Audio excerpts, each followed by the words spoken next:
Desde março a gente tem aí relembrado esses 5 anos da Covid-19 que chegou aqui na região. O primeiro caso foi registrado no dia 15 de março de 2020 em Braço do Norte. Depois, outras cidades foram registrando aí seus primeiros casos.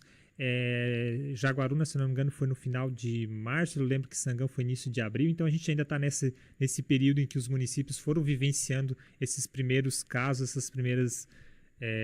esse primeiro contato aí com a proliferação da Covid-19 em toda a região. E aí, para falar sobre esse assunto, para relembrar e aí também trazer um pouco desse aprendizado que a gente teve de lá para cá, a gente conversa com o Daiso Trevisol, que na época era o secretário de saúde de Tubarão, liderou esse processo em toda a região da Amorel, também fazia parte do Consens na época, né? E é hoje, né, uma liderança aí que a gente respeita muito, que enfrentou a Covid-19 com muita sabedoria, né? Num período aí que a gente também viveu como é que a gente vai dizer, né? Muitas narrativas. O Darcy aí ficou ao lado da saúde, da ciência, e é por isso que a gente conversa com ele aqui hoje. Muito bom dia, Darcy. Obrigado por nos atender e conversar com a gente um pouquinho sobre esse assunto.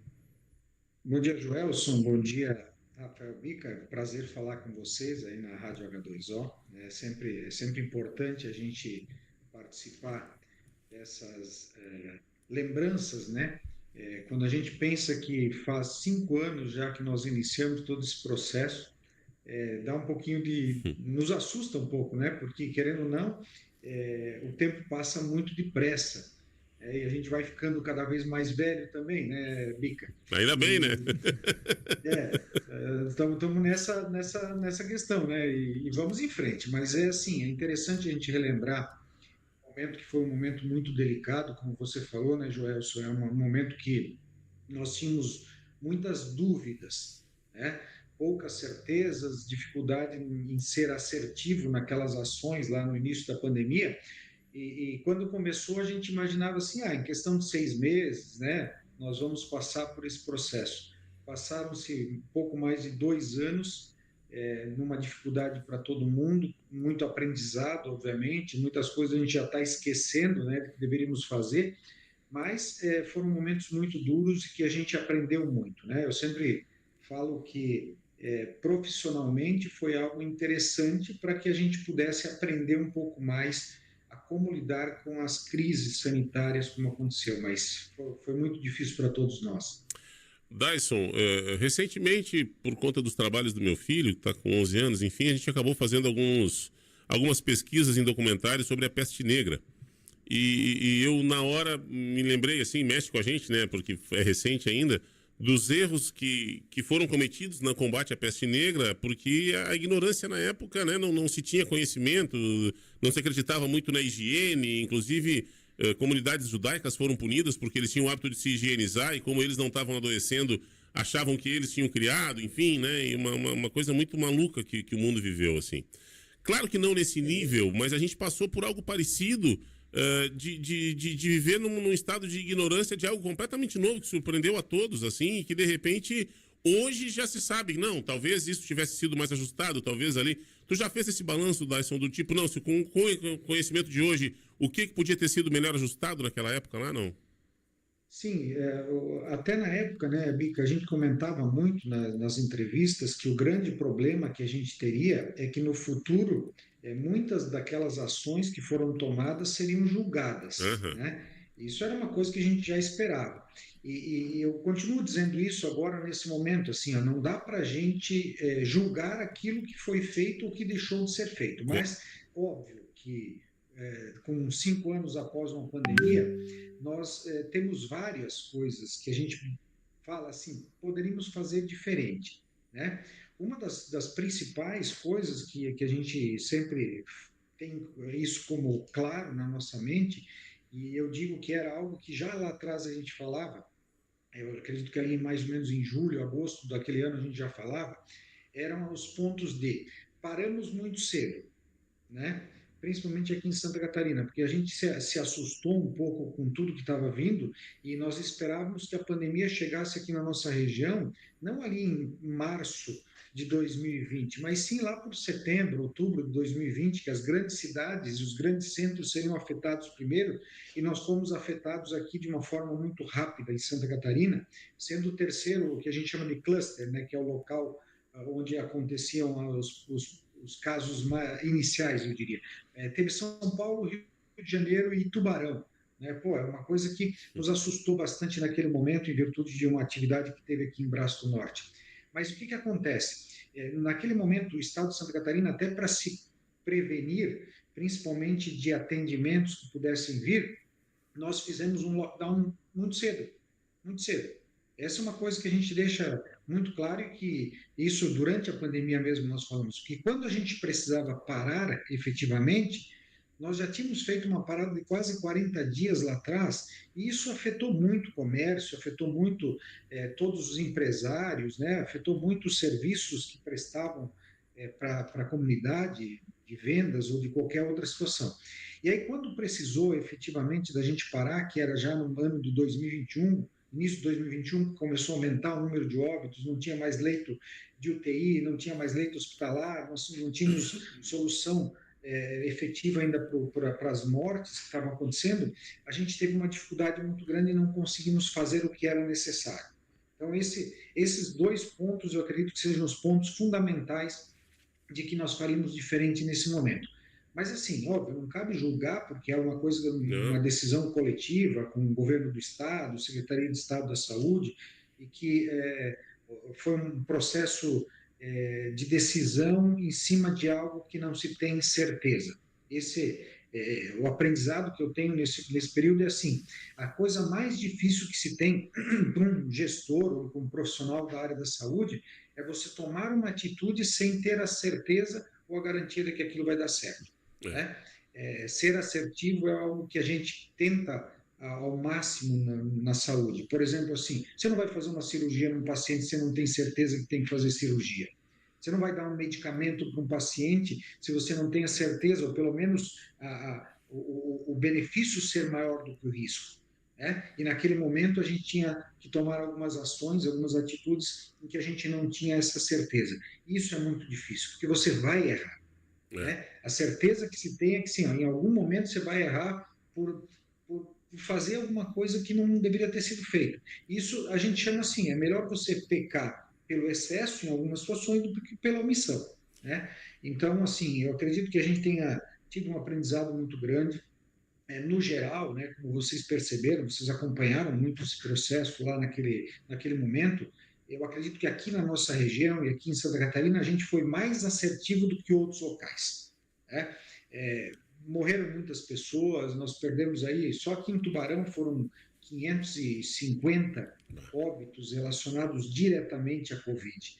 Isso é muita gente, muitos amigos nossos, muitos parceiros. Então, foi difícil, mas que fique sempre o aprendizado, né? Aquilo que a gente aprendeu durante a pandemia é perceber que depende também muito de nós, seres humanos, e nós que temos que tomar alguns cuidados, nós temos que fazer a prevenção e não deixar essa decisão especificamente apenas para os governantes. Mas foi difícil, né? Infelizmente a gente passou, faz 5 anos, praticamente não se fala mais nessa situação.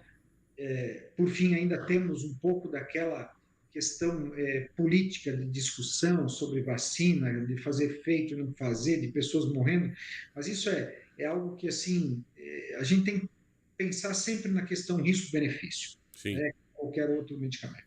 Importante ter tocado nesses assuntos e foi até mais franco do que eu esperava, mas a gente sabe, e eu acho que é importante reforçar que nem pensar em julgar com a régua que a gente tem hoje, né, com a informação que a gente tem hoje, não tem como, mas é importante a gente reconhecer porque estamos expostos a possibilidades enormes de novas pandemias daqui por diante. Então, é que a gente tenha, né, essas lições assim para saber como enfrentar melhor. Eu acho que ainda tem... Uma coisa muito clara, né, Bica e Joelson, a gente sabe que nós vamos ter uma outra pandemia, só não sabemos quando. É louco isso, né? Tá? Isso é algo que a gente já falava antes da pandemia Covid. Nós vivemos lá H1N1 em 2009, né, que a gente achou que ia virar uma pandemia mundial, não virou. E aí todo mundo se acalmou um pouquinho, mas assim, a gente sabia que um momento ia vir. E vou repetir, vai acontecer de novo. Uhum. Pode ser daqui 100 anos, pode ser daqui 10 anos, pode ser daqui 2 anos, mas vai acontecer novamente. Outra coisa que tu falou da discussão política, ainda recentemente a gente teve um grupo de jornalistas, hein? Eram uns 7 ou 8 jornalistas sentados à mesa conversando e 2 me saltaram que não que o uso de máscara foi bobagem. E eu fiquei olhando e digo, meu Deus do céu, estamos, né? Porque a máscara não filtra o vírus passa pela máscara. E eu, sim, mas tu tá considerando o vírus sozinho, né? Ele não vem com gotícula, ele não vem com nada, ele flutua. Quer dizer, são coisas difíceis de tu compreender que quem lida com a informação ainda questiona certas decisões, né? A gente tem também, assim, ó, tem profissionais da área da saúde que também pensam dessa forma, né? O que que a gente sempre falou, isso já falava lá atrás, não é, a máscara não é uma única coisa e também não é a salvação, Uhum, né? Existe uma questão relacionada à parte epidemiológica, principalmente na transmissão de vírus e de doenças, que a gente chama do queijo suíço. Você tem qualquer uma das proteções, você é como um queijo suíço que tem aqueles buracos, né? Então, assim, ó, tem possibilidade de se infectar tomando vacina? Tem. Tem possibilidade de se infectar usando máscara? Tem. Fazendo toda a proteção. Só que o que você faz para minimizar isso? Quanto mais proteção você tiver, menos a possibilidade de você se infectar. Esse é o ponto. Um ponto que você falou assim, ó, por que as pessoas falam da máscara? Porque nós usamos uma máscara de forma errada em muitos momentos. A máscara errada, de forma errada, em locais que não precisavam, por exemplo, assim, eu relutei muito lá no início da pandemia em fazer aquela obrigatoriedade das pessoas usarem máscara na rua em qualquer momento, uhum. né?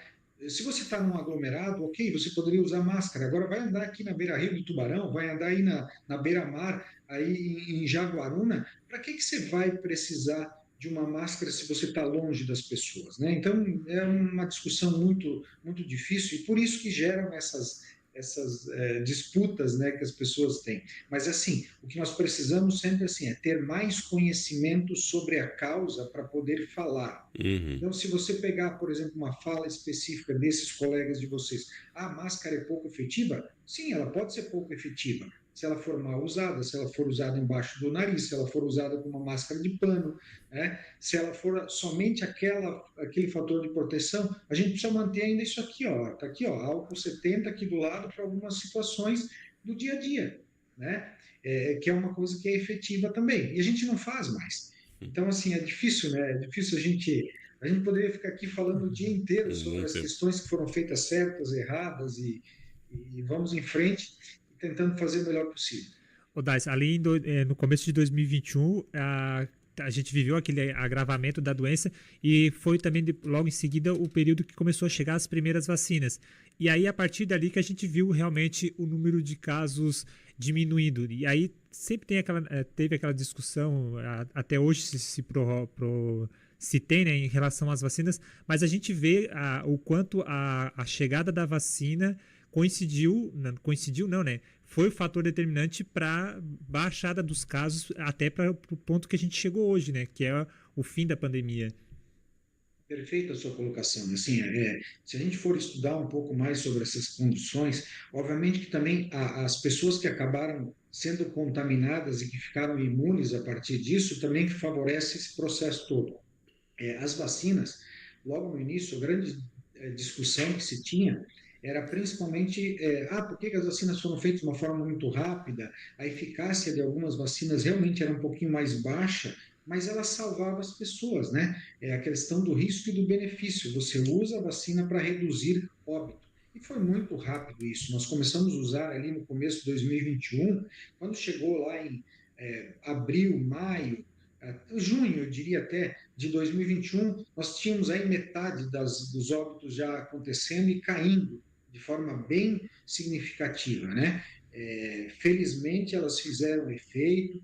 Nós temos aí algumas preocupações, obviamente, para o futuro, com relação à imunidade, se ela vai se manter ou não, mas eu acredito que está se mantendo muito bem, As pessoas que estão morrendo hoje são basicamente aquelas que têm muitas comorbidades ou problemas mais graves, mas é importante, né, que a gente ressalte. As vacinas, elas têm a função especificamente de salvar as vidas, né? Mas hoje se atribui muito assim, a pessoa morreu em virtude de ter tomado a vacina. Tem muito jovem infartando, tá? Mas as pessoas não consideram que esses jovens também estão usando um pouco mais de anabolizante. Nós temos aí hormônios sendo colocados em alimentos que a gente também come, que pode ser um fator preponderante. Então, tem vários fatores aí relacionados a isso. Eu ainda, como estudo muitos, continuo sendo pesquisador, estou aqui no Laboratório Santa Catarina sendo gestor, a gente acompanha muito esse processo e a gente vê que as vacinas salvaram muitas vidas e elas ainda são muito seguras. O que a gente não pode é descuidar, porque nós estamos tendo a volta de sarampo, a volta de paralisia infantil, né? Em algumas situações, e no Brasil já está acontecendo isso, porque as pessoas estão deixando de vacinar. A desinformação por causa da Covid afetou as outras doenças também, né? Exato. Esse é um problema muito sério. Você vê que nós tivemos agora, recentemente, 3 ou 4 casos de sarampo no Brasil, uma doença que já estava erradicada nos países de primeiro mundo e nos países em desenvolvimento, né, pelo simples fato de tomarem vacinas frequentemente. Agora você começa a deixar de vacinar, vai começar a aparecer novamente essas doenças. É absurdo. Você que continua acompanhando esse assunto, as vacinas tiveram atualizações? Como é que está essa questão hoje das vacinas da Covid? Das vacinas da Covid, se a gente pegar, a maior crítica que a gente tinha no início era da Coronavac, né? A Coronavac já nem está mais no mercado, e depois de um tempo as pessoas começaram a dizer que a Coronavac era boa, né? E aí começou a se questionar a Pfizer, começou a questionar a AstraZeneca, um monte de vacinas aí foram questionadas. Principalmente agora, aquelas vacinas RNA mensageiro, né? Que são essas relacionadas, como é o caso da Pfizer e da Moderna. As pessoas, como elas não têm um conhecimento aprofundado da área da saúde, elas acham que a vacina RNA mensageiro, que está relacionada ao nosso DNA e RNA, modifica DNA, não tem nada a ver com isso, né? RNA é só um mensageiro, ele não tem essa alteração específica em algum ponto do nosso organismo. Agora, é aquilo que nós falamos, né? Toda vez que você tiver uma reação a uma vacina, ou que alguma pessoa tiver um problema um pouco maior, vai se mostrar isso. Você imagina que nós vacinamos aí no mundo em torno de 8 bilhões de pessoas. E aí você vai ter dentro dessas 8 bilhões de pessoas, pessoas com hipersensibilidade àquele produto, pessoas com alergia e que acabam tendo problema, como é o caso, eventualmente, de uma pessoa morrer por alergia a camarão, né? O camarão é muito bom, todo mundo gosta e tal. E aí é o seguinte, de uma hora para outra, uma pessoa vai comer, mesmo que não tenha, que tenha comido a vida inteira, vai comer, tem uma reação alérgica, um choque anafilático, morreu, né? Isso está relacionado ao quê? Aí a pessoa vai tentar achar uma forma de dizer, ó, foi por causa dessa situação. É muito difícil, né? A gente tem que parar um pouco de pensar a saúde como uma torcida, né? Eu sou a favor disso, eu sou a favor daquilo. Não, eu sou a favor daquilo que funciona ou daquilo que salva a vida ou daquilo que protege de alguma forma. Tem risco? Tem. Sempre vai ter risco. Assim como nós pegarmos um carro e irmos andar na BR, tem um risco da gente morrer por causa de um acidente. É a mesma probabilidade. É meio frio falar dessa forma, né, Rafael e Joelson, mas é isso. Sendo muito direto, é isso. Né? No momento que eu estava na secretaria era mais difícil falar dessa forma, assim, mais claramente, mas, não, mas é porque, eu sempre fui muito sincero. É porque às vezes as pessoas realmente não compreendem. A gente teve amigos vacinados que teoricamente estavam fora do grupo de risco e que se complicaram, que tiveram, porque fazer o quê, né? Não é 100%, não tem. E aí depois tu vai entender que não, havia uma predisposição, mas vai saber disso de predisposição? Não tinha, não tem. Eu sempre cito um colega... A gente sabe, né? Rafael, a gente sabe que tem algumas pessoas e algumas famílias que têm uma predisposição genética ao agravamento relacionado à Covid. E enfim, cada um pode citar 500 casos. Imagina tu, né, Davidson, quantos tu vivenciou aí, doutor Dyson? Estou confundindo com meu colega David aqui, agora chamo do Dyson de Davidson. O Dyson, quantas histórias, né? Enfim, aliás, por falar nisso, eu vou te perguntar de novo, né? Se tu já começou a escrever o livro, né, Dyson? Acho que esse período tu tem que registrar antes que as memórias vão fugindo às vezes, né? A gente começa a esquecer certas coisas. Tu é um cara que merecia fazer esse momento merecia esse registro do Dyson aí. Eu acho que é bem interessante, a gente já voltou a falar sobre isso. Eu estou precisando só tirar um tempo para fazer isso, as memórias da pandemia, né, o que foi vivido, as dificuldades que a gente teve, né, a perspectiva de quem esteve na linha de frente, eu acho que isso é muito legal. Vamos levar adiante isso sim, porque eu acredito que isso seja importante lá para frente, né?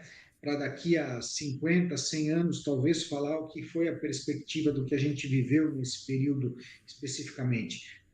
A ideia é uma ideia interessante, é uma ideia boa. Falei até com o doutor Rogério aqui, que é o infectologista, para a gente Bah. se reunir, fazer algo contando um pouco essa história, né? Não pensando, obviamente, em vender o livro, mas deixar registrado algo que a gente viveu nesse período de pandemia. Vamos levar adiante sim, porque eu acho que contar o que aconteceu pode ser que facilite para alguém lá na frente a tomar algumas atitudes. Se for fazer em grupo, eu sugiro também a doutora Tatiana Blossfield, presidente do Hospital de Laguna, que foi meu anjo da guarda, cara. A doutora Tati é impressionante. Eu não sei como ela deu conta, porque a gente sabe da dificuldade financeira do hospital, de toda a situação que, além da pandemia, né? E a doutora Tati foi impressionante. Passei perrengue com a minha esposa, a Deia sentiu muito, a Covid foi muito doída para a Deia, ficou muito fragilizada e eu não esperava, a Deia é muito forte, não costuma adoecer. E aí era o telefone da Tati direto, imagina ela, presidente do hospital, e atendendo a gente sempre que podia para dar uma orientação, porque enfim, todo mundo tem a sua história para contar, aquilo que eu estava dizendo, mas acho que vocês que viveram a linha de frente, tu, doutora Tati, o Ramires, que estava na comunicação, essa turma que estava nessa linha de frente e que, enfim, eu me lembro da fala do Juarez, né, o ex-prefeito, que dizia que ele tinha alguma coisa errada que todo mundo pegava e ele não pegava, né, mas viveu isso de frente na rua o tempo inteiro, então essa vivência acho que tem que ser relatada, assim, e tomara que a gente tenha um bom livro. Só que eu acho que não é para daqui 50 anos, não, tá? Essa geração aí que estava com 5, 6 anos lá, que passou a pandemia nessa formação, daqui 5 anos já é interessante eles lerem, porque eles tiveram uma infância diferente do resto da história, né? Um período de infância muito abalado por esse troço aí, cara. Nós tivemos muitas perdas nesse sentido, né? A É, questão emocional, a questão de capacitação das pessoas, as crianças e adolescentes na época de estudo também, mexeu bastante, né? Foram é. 2 anos e meio, mais ou menos, bastante intensos e difíceis para todo mundo. Mas com certeza nós vamos pensar nesse livro aí para deixar uma história contada, acho que é bem legal. Dyson Trevisol, vou pedir pro Joelson encerrar, porque se deixar, eu quero conversar contigo sempre. Sinto falta da proximidade. Aliás, sinto falta do Dyson como secretário, presidente da fundação, porque a gente conversava frequentemente. É sempre muito bom conversar contigo. Obrigado pela atenção conosco aqui, Dyson. Só para a gente encerrar, você é professor aí dos cursos da área da saúde. Vocês veem assim, vocês têm passado uma nova perspectiva para os alunos, uma nova forma de atuação na área da saúde, porque teve esses aprendizados e o que mudou assim no enfrentamento assim na saúde pública que vocês têm passado para os alunos? Olha, a questão da saúde mudou bastante aí nesse período de pandemia e eu diria que essa mudança ela foi bastante benéfica, né, para a evolução da saúde. Nós evoluímos muito para a questão de telemedicina, de atendimento, de investimentos um pouco mais firmes e fortes relacionados à saúde, né, na capacitação de profissionais, na necessidade que nós temos de alguns profissionais para essa área e ao mesmo tempo eu acredito assim que nós estávamos indo para um fundo do poço relacionado ao Sistema Único de Saúde, que é o sistema público que a gente tem no Brasil, pelo descrédito, né, até pelos governantes aí que gerenciam de forma muito errônea esse processo todo, e eu acho que teve um gás especificamente para o Sistema Único de Saúde, para que as pessoas entendessem que ele é um sistema que funciona muito bem, apesar de ter os seus problemas, as suas mazelas, as suas dificuldades, não conseguir atender a todo mundo, mas isso ficou muito claro para todo mundo que nós precisamos de um sistema gratuito para a maior parte da população, né? Uma população carente. Aqui no sul ainda é um pouco menor, mas lá no norte e nordeste 80%, 90% das pessoas que dependem exclusivamente do Sistema Único de Saúde.